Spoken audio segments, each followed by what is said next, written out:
ಅದಕ್ಕಾಗಿ ಗಣೇಶ್ ಬಹಳ ಅತಿ ಉತ್ತಮವಾದಂಥದ ನಿರೂಪಣೆ ಮಾಡಿದಾನ. ಒಂದು ಚಪ್ಪಾಳೆ ತಟ್ಟಿ ಜೋರಾಗಿ ಒಂದು ಅಭಿನಂದನೆ ಸಲ್ಲಿಸ್ತಾರೆ. ಏಕೆಂದರೆ ಮಾತು ಹಿತವಾಗಿರಬೇಕು, ಅದರ ಜೊತೆಗೆ ಮಿತವಾಗಿರಬೇಕು. ಅವ ಹಿತ ಮಿತವನ್ನು ನೋಡಿ ಮಾತಾಡ್ಯಾನ. ಅದಕ್ಕೆ ಬಹಳ ಅದ್ಭುತವಾದಂಥದ್ದು. ನಿಮ್ಮ 7ನೇ ತರಗತಿಗೆ ಅದೊಂದು 7-10 ನಮೂನಿ ಜೋಡಿಸಿ ಹೇಳಿದೆ ನೀವು. ಪಾಪ ಅವಾಗ ಹುಡುಗರ ಲೋಕದಲ್ಲಿ ಇದ್ರಿ, ಆ ಮಾತುಗಳನ್ನು ಕೇಳಿಸ್ಕೊಳ್ಳಿಲ್ಲ. 7 ಬಣ್ಣಗಳೇನ, ಅದರ 7 ಸ್ವರಗಳೇನ, ಏನು ಅದ್ಭುತವಾದಂಥದ್ದು ಮಾತ ಅವನ ಹೇಳಾಕೈತಿದ. ನೀವು ಹಾಕ್ರಿ, ಹೆಡ್ ಮಾಸ್ಟರ್ ಅದರಿ, ನೀವು ಹುಡುಕ್ತ ಅಲ್ಲೇ ನಿಂತ ಹಾಕ್ರಿ, ನೀವು ಅಲ್ಲೇ ನಿಂತ ಹಿಂಗೆ ಹಾಕ್ರಿ. ಗುಡ್ ಸರಿ.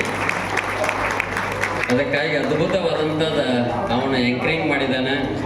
ಅವನು ಹೀಗೆ ಬೆಳೀಲಿ, ಅವನ ಮಾತುಗಳು ಎಲ್ಲರಿಗೂ ಪ್ರೇರಣೆದಾಯಕ ಆಗಲಿ ಅಂತ ಹಾರೈಸಿ ಇನ್ನೊಂದು ಜೋರಾದ ಚಪ್ಪಾಳೆಯನ್ನು ತಟ್ಟಿ ಅವನಿಗೆ ಅಭಿನಂದನೆ ಸಲ್ಲಿಸ್ತಾರೆ.